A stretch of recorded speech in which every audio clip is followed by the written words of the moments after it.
And first thing I'll ask then, Jim, before as you get into it, we did the live show on Friday night. I said to you and John Barkley, Scotland are favourites, lads. Scotland are favourites. No, we're not. No, we're not. No, no, no. Denial. And now look at you, all full of balls and full of air. The hot air's coming, isn't it, Jim? Come on, let's have it. Well, all I know is that England were ahead in the world rankings. They were ahead. They were. Must be the first time ever. This. They were above Scotland. They were at home. New coach. You know, British and Irish Lions galore, littered around. Sir Kevin Sinfield, Steve Borthwick, just want to get better. Like, everything was there for England to take it. But no. The Scots came done. They came, they saw, they conquered, eh, Jim? Yes, we did. How did they do that to England in attack when they spent so much time on defence? Oh, I mean, they took their opportunities. I think, to be fair to Scotland, they probably had even more opportunities that they didn't convert. England, you can talk about the 10-12 axis doesn't work, and I still massively believe it doesn't work, and I'll get onto that in a bit why. But you've got to just credit Scotland. The way they played, they soaked up enough of England's possession. They defended heroically, and ultimately they looked fitter, I think, than the English team. And I go back to that last try. Richie Gray, his hands on the edge when Max Malins, Sir Clive Woodward, his name is Max Malins, not Max Mullins, flies in to try and cut the move there. Deft little hands to get the ball away before contact from Richie Gray, and then Duhan van der Merwe does his thing. But you look at some of the England boys and they were slow. Dan Cole's been on there 14 minutes and he was literally walking. Nick Ezekwe, same thing. But credit to the Scots, it was an enthralling game, and there's not any excuses really from England except the 10-12 combo doesn't work. You have to sit there and look at Finn Russell, look at how they just found edges at times. They were clinical. You talk about 3 of the 4 tries that they scored. Oh, yeah, bonus point. I failed to mention that. Sorry, It was a bonus point. It was a bonus point.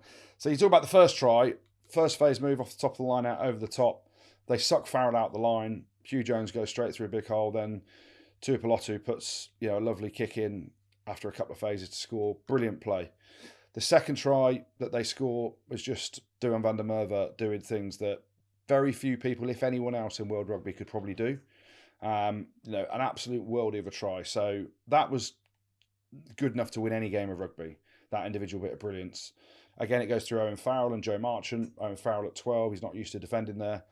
The third try, obviously, Ben White was a little snipe. We kind of dropped the kickoff, didn't we? And then it comes from that. It's a bounce ball, so opportunism. But the fourth try, you watch that try to win a game of rugby, to see where they played from, and with the accuracy, every bit of the attacking layers on there, the handling, the ball out of contact, Blair Kinghorn's little offload as well. Then they get to an edge, and then they have the ability, doesn't matter who's touching the ball, they're all in control. It ends up with Richie Gray, quick catch pass to Matt Ferguson, and then Duhan van der Merwe, who's got still a silly amount of work to do to score the try. You can't fault Scotland's ability to convert what they needed to when they needed to, and they were the better team at doing that. It was a brilliant performance by Scotland. There isn't too much to moan about from an England fan in terms of our performance, except for lack of creativity at 10-12 at times. But let's make this all about Scotland because they were brilliant. I think to a man, Jim was sort of saying before, Duhan van der Merwe's not really played very much. He's been on holiday. Hoggy's not really played very much. He's been injured. There was loads of excuses coming out, but I think secretly, James, you knew that they were all going to come good on the day, and they certainly did. Well, with Duhan, I didn't want to say because I wasn't sure, having been out for 7-8 weeks and then got married in South Africa, but he's a phenomenon. Mate, he's got 3 legs. He's got 3 legs. There's not many. And we'll ask Sione. He might share it with us, but he's got 3 legs. So he's different to any other human. But for me, I tried to give a snapshot last weekend because the casual listeners or the England fans potentially wouldn't know how good Scotland are. Like Sione Tuipulotu is a top-class player. He's got the ability to be world-class. Hugh Jones at the highest level against England as well is brilliant. Carl Steyn, who's captain of Glasgow Warriors, scored 4 tries against Tonga. I know it's only Tonga, but mate, he's a proven performer. And then you add into the mix that he picked Ben White, who we thought might have been the case. We wasn't sure whether he'd go back to Ali Price. Ben White was the right call. He's banging form. I thought he was brilliant as well. You've spoken about Richie Gray, Grant Gilchrist, top-class player. I was bigging up Luke Crosby before the game. I hardly saw him, really. Matt Ferguson made 27, 28 tackles or something ridiculous. To a man, They were phenomenal. George Turner, look, I need to give these people the platform. George Turner, hooker, people be like, who? His darts to throw over the tail of the line out, the innovation that they had in attack, their ability to want to play, the physicality, the confidence. I actually thought England played quite well. Physically, they were there. Tactically, you could see what they wanted to do. They wanted to pin Scotland back. They were worried about the breakdown. The one time that England ran the ball was when Ollie Hassel-Collins got the ball. You could see he didn't want to kick. The crowd were like yearning him to run, so he runs. First time he runs, he gets turned over. Hoggy turns him over. But on that, like, because there was a bit of his natural instinct is to run, but because we were kicking so much, he didn't run flat out. He was like, oh shit, should I? And then that indecision creates an ability, an opportunity for Hoggy to make the turnover. Yeah, absolutely. But Scotland were brilliant. Like they deserved to win. They didn't let the win unfold. That they went for it. Like Blair Kinghorn in Coffin Corner comes on at 15, which I think is his position. I've said it. We've said it on air, good, haven't we? We spoke about it. He's a back three player. He's not a 10. He can play 10. He looked wicked, athletic, powerful, hungry. His awareness to look for the offloads and look for space. George Horn when he came on, and actually, maybe I did downplay it a bit last week because we've got some quality players. Glasgow Warriors have been carving up. Edinburgh have been very, very good, and that was one of the most complete performances I've seen in a long time. Yet there's so much more that I think this Scotland team have, this is crazy to say it. Right, but can we beat Wales? We'll come on to that, I'm sure. What are the expectations now for you? Like, what are you expecting out of this tournament and the World Cup? You should, expectations, Jim, you'll know more, but you should be 2 from 2 this weekend, right? And the Grand Slam is on. Yes, well, Wales are a bogey team for us, but I genuinely think, and again, watching the Wales game, I don't think the scoreline reflect actually what Wales did. Ireland, again, go back to the point I made, unplayable. I think we're 12 points better than Wales. I know, I genuinely do. And we've got to have the confidence, and the lads have to have the confidence to believe in that. The difference was, and I thought it would be the case if we beat England at the weekend, was all the other times we've won, the 2 times before, we've celebrated like it's the biggest thing that's happened for a Scotland team. We celebrated like we've won the Grand Slam. And we saw years ago with Grigg with his tie, Grigg Laidlaw with his tie around his head, and Hoggy and Finn, and they're out absolutely smash steaming because it's everything winning the Calcutta Cup. But without being horrible, it was. Well, it was. They used to look at you play, and you could never win it, could you personally? So no, hey, don't go back through the archives. I've set the foundations. I've put the foundations in place, like Sergio Parise has done for Italy. That was me for Scotland. And I look at what they did at the weekend, and I was looking at the celebrations, and it was different. It felt different. It looked different. And I know we'll get into the Wales game, but I think we are 12 points better, and we need to have the confidence to say that, and confidence when they rock up that we're better than you, and we're going to prove it today, and we're going to be 2 from 2 going into the fallow week. And like Andy Rose said, where are we? Grand Slam champs? No. Looking at France as well, I reckon that 3rd spot, but we can beat France away. But I think if we finish 2nd or 3rd, that's been a brilliant 6 Nations for us, because I think that Ireland are that good. Goody, have you ever seen Jim so optimistic about Scotland's potential? Borderline arrogance. Yeah, so arrogant, Jim, aren't you? Just because you've won the Calcutta Cup 3 times. How many times did you win it, Jim? I think I was a part of a team that won it once, but I didn't play because I broke my leg the game before, so I put my body on the line. Hey, Donico Callahan's pinning me down the floor. I'm trying to get off him. As I try and get off him, the more lands on my foot snaps the wrong way. I get up and try and play, and James Robson's like, look, mate, your foot's pointing the wrong way. You can't. Don't do it. I was like, I have to. Freedom! And he's like, no. And then Scotland beat England in the pissing wet rain that year. I think it was 2009, 2010. But either way, personally, you've not beaten them. But there is so much arrogance coming out of Jim today. Where's the arrogance? I'm just hitting you with what? There's no arrogance. I'm hitting you with how it was. Saying the Calcutta Cup. You had every Cup, opportunity. If you didn't kick the ball so much, you might have won. Saying the Calcutta Cup isn't. It's no biggie, is it? It's no biggie anymore. Well, it's not, is it? We've won it 3 years in a row. It's I'm joking. I know. Yeah. I'm joking. Listen, you deserved it. Listen, Jim says Grand Slam, and every year he says it. This is our year. This is our year. They beat England, as they have done, and then it goes down the drain. This week's game against Wales is pivotal for them in terms of where the rest of the tournament goes. They can have a big victory, and they have that potential there You look across the team and everything that Jim said on the pod over the last few weeks about the Scottish players, it came to fruition in terms of the quality against England. And where are they? They've still got a horrible World Cup group, but they can do damage in the Six Nations. Can I just ask you about England, Andrew? Because one thing I looked at with that team afterwards, and a couple of question marks before that I probably didn't flag last week. We both agreed, I think a lot of people agree, and this guy who was sat next to me and Martin Bayfield pitchside, who was screaming at the steward, talking about the Farrell Marcus Smith axis, I think we can all agree it doesn't really work. I think as well, and I feel horrible saying this because we've had him on before he's a young lad. I'm not too sure that Van Poortvliet is the answer at 9, and I didn't feel the balance of the back row for England, as good as them 3 players are, is or was working, and or maybe is the balance going forward. I don't know what you thought as the English expert, but for me, Van Poortvliet's been given a few opportunities at 9. If not him, then who? Danny Care was there with his big blue jacket on for 0-2.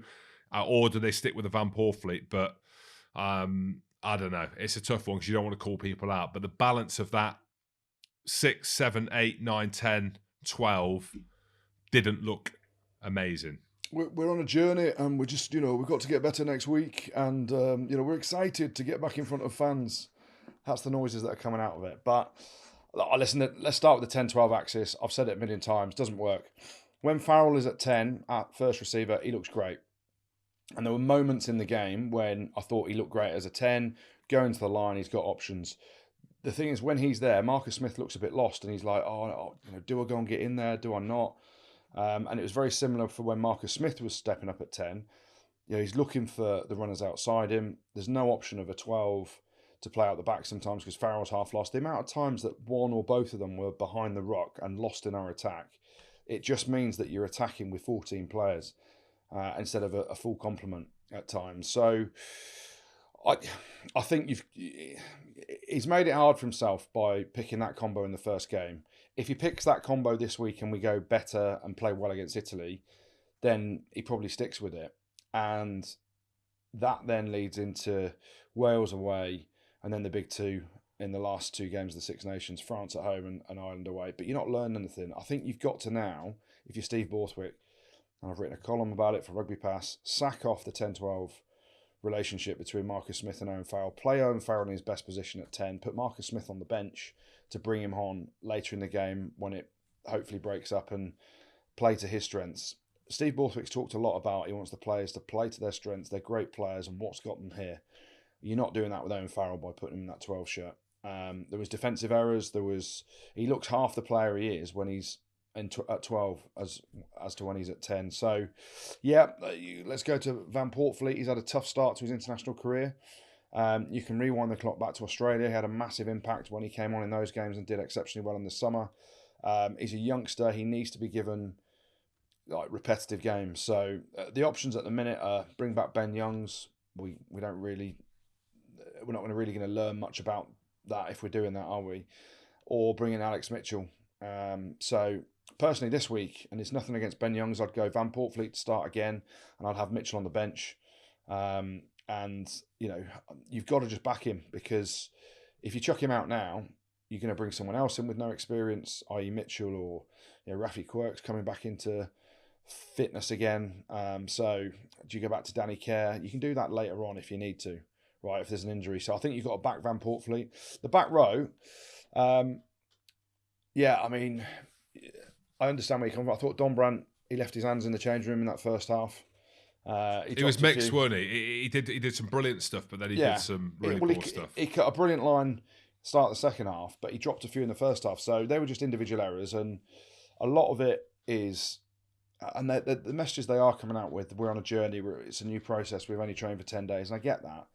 But there's probably a lot of, a big hangover about how Eddie Jones treated players and the intensity of changing from an Eddie Jones camp to now learning about Steve Borthwick and Sir Kevin Sinfield. So there is going to be, a tough road ahead. Borthers has come out and he's very intelligent around how he sort of describes the narrative. And he's gone for England with very poor, or we weren't very good at anything under Eddie Jones when I looked at all the data, and now we've got to improve it X, Y and Z. It was the same narrative he had when he started at Leicester Tigers. So we're going to see incremental improvements. The one thing that, Jim, you said you were most scared of, if it was scared, the word that you used, you were like, the only thing I'd fear is Sir Kevin Sinfield's defence, because you'd run through a brick wall for that man. And our defence was poor, wasn't it? And it started with Owen Farrell going after Finn Russell.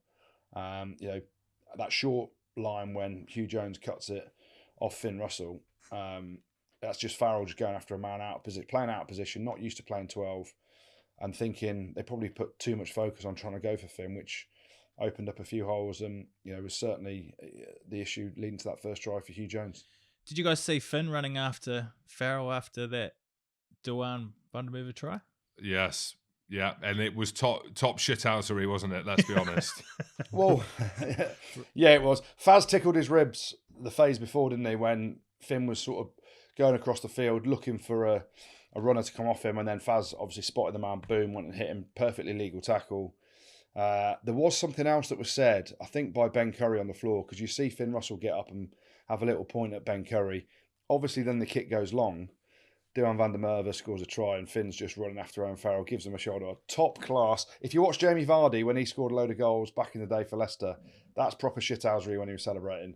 Finn Russell is up there going after Owen Farrell and giving him a bit of shoulder, a few words, because that's the sort of thing Faz does as well. It is, and I spoke to Finn about it, and he said that the reason he did it, he thought Faz was shouting at him after he made the hit because he said it was a decent shot, but it turns out it was Marcus Smith, Van Porfleet, and he said Ben Curry was giving him a load of shit. So when that was happening, he was just shouting in his ear. He didn't realise that it wasn't him until after the game. But hey, you got two competitors, and Finn Russell, the Maverick, brother. Finn also made a hell of a lot of carries, didn't he? 18 in that game, which is the joint most in the comp with Genge and Ludlam. Yeah, he did. He was a threat. Obviously, he's the fulcrum in terms of Scotland's attack, whether that's running across the field, looking for options, zipping out balls, but he's always a threat in attack, isn't he? He's looking to make a half break, get the offload away, so he's going to be up there in terms of carries. We're not talking about carries trying to bulldoze people over, but he's a natural threat as a 10. And, when you look at those numbers with the possession that Scotland had, which wasn't huge in terms of their percentage of possession, was it? He's always going to be a threat, and I thought Finn was masterful in how he controlled the game and how he wasn't always going for the miracle balls, but he had enough in him to look for stuff that, obviously put Scotland on the front foot. We've talked about putting Farrell back at 10. What changes in selection do you see Borthwick making this weekend? Ben will start. Ollie Chesham was brilliant. Yeah, I thought Ollie Chesham was England's standout player. I thought Merwe was one of the poorest games I've seen him have. I couldn't believe how quiet he was. Apart from that, I don't think we'll see wholesale changes. Here's one, Gildy. I don't think it'll happen. But because Marcus Smith's so good, could you see him ever doing the whole All Blacks thing with Bowden Barrett and Richie Mwanga? No, me neither. No, what idiot would even think that? A Scotsman who's just won the Calcutta Cup would think that. He did make 112 metres, which is the second best in the comp. Put him on at 15. Put him at 15. Put Freddie Stewart out to the left wing. Nah, you can't play Marcus Smith out of position at 15. But you say that, Goody, because say Faz, right, wants to carry on playing till he's 40, like Sexton, and he's the captain, and he's as important to England. Say it works at 10 for him. So say Faz goes back to 10, and it changes everything for England. You've got Marcus Smith, similar to the Ireland situation, where there is no one else as Sexton, and then Ross Byrne will come in, or a Carberry, or Harry Byrne, or whoever it is. What does Marcus Smith do then? Sits on the bench. You're horrible, mate. What, forever? No, not forever. No, not forever. But this is the thing. You have to back someone at 10. The indecision comes in any team when you've played with teams that have been successful and have been less successful. Everyone always knows who the 10 is and who's the dominant voice as a 10. Look at Scotland, Finn. Look at Ireland, Sexton. Look at England. Well, we're not sure. Marcus Smith or Owen Farrell. And that's how you end up attacking. Wales, bigger. France, it's always Untermark, but then they know they've got Jalibert to come on if you need to change things, right? So, and people are talking about, should Jalibert now start instead of Untermark because he did really well when he came on. That's what Jalibert does. If Marcus Smith has to play that role because Farrell's so important as a 10 and as a captain, then that's the role he has to play, coming off the bench when we need to change things. So, or he's boxed himself into a corner by making Owen Farrell captain. And at some point, if Faz isn't performing as a 10, and you've got a world-class option there in Marcus Smith, which he can be world-class at times, Marcus Smith, he can also, he's still early on in his international career, so there is a lot of learning for him, but you can also drop Owen Farrell. You can't be that integral to a team unless you're performing above sort of 90% of your level. So if he's captain and he's leader and he's playing not very well as a 10, Owen Farrell, then you can't have him as captain anymore. And that's the decision that Steve Borthwick has to take. But right now, Owen Farrell has played brilliantly at 10 for Saracens. He looked really good when he was in that first receiver position for England. And we looked at a decent attacking outfit at times, but we didn't look great when no one was sure who was going in there. And always, when one of them was in at 10, a lot of the time the other one was lost and understanding what to do. So Nick Evans talks about clarity of role. They haven't got it. So I think bring Manu back in to play in the centre with Ollie Lawrence or Joe Marchant, or play Ollie Lawrence and Joe Marchant together. But let's get two centres in the centre position where we can have players in motion, attacking threats. We know who the boss is at 10. Whether that's Farrell, which it should be, or Smith coming off the bench, at least we know.